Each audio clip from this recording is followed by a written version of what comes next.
তীব্র দাবদাহে যখন জনজীবন ওষ্ঠাগত, তখন হঠাৎ এক পশলা বৃষ্টি যেন আশীর্বাদ হয়ে আসে। চারপাশের ধুলিবালি মরে যায়, প্রকৃতি ফিরে পায় তার সজীবতা। কিন্তু এই প্রশান্তির আড়ালে লুকিয়ে আছে স্বাস্থ্যের জন্য বড় এক ঝুঁকি।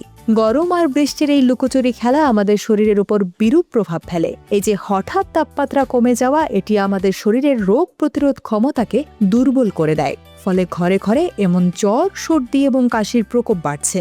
কেন আমরা এই সময় অসুস্থ হই এবং সুস্থ থাকতে আমাদের কি করণীয়?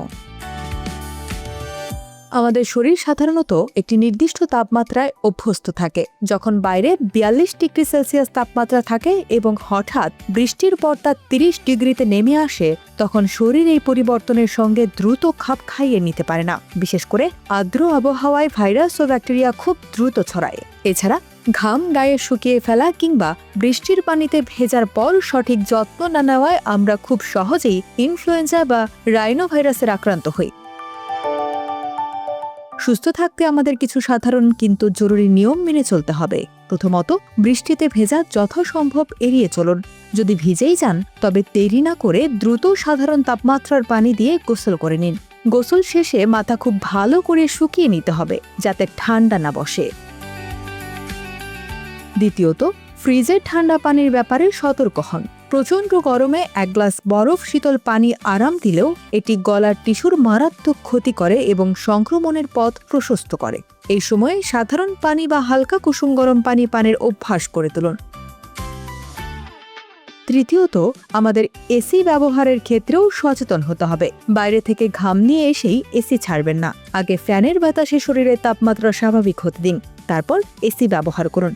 শরীর ঘামলে দ্রুত তা মুছে ফেলুন, কারণ ঘাম বসে যাওয়া থেকেই শুরু হয় কাশির সমস্যা। খাদ্যাভ্যাসেও আনতে হবে কিছু পরিবর্তন। প্রতিদিনের খাদ্য তালিকায় ভিটামিন সি যুক্ত ফল যেমন লেবু, আমলকি বা পেয়ারা রাখুন।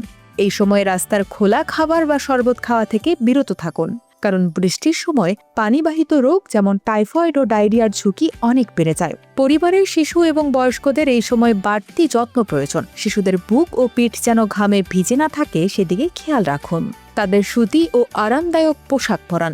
বয়স্কদের ক্ষেত্রে যদি শ্বাসকষ্ট বা টানা 3 দিনের বেশি জ্বর থাকে, তবে অবহেলা করবেন না।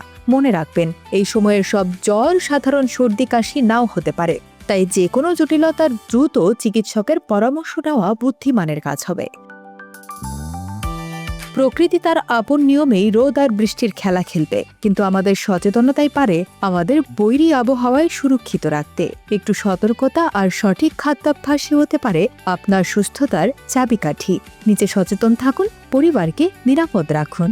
আজকের মতো এখানেই বিদায় নিচ্ছি। ভালো থাকুন, সুস্থ থাকুন।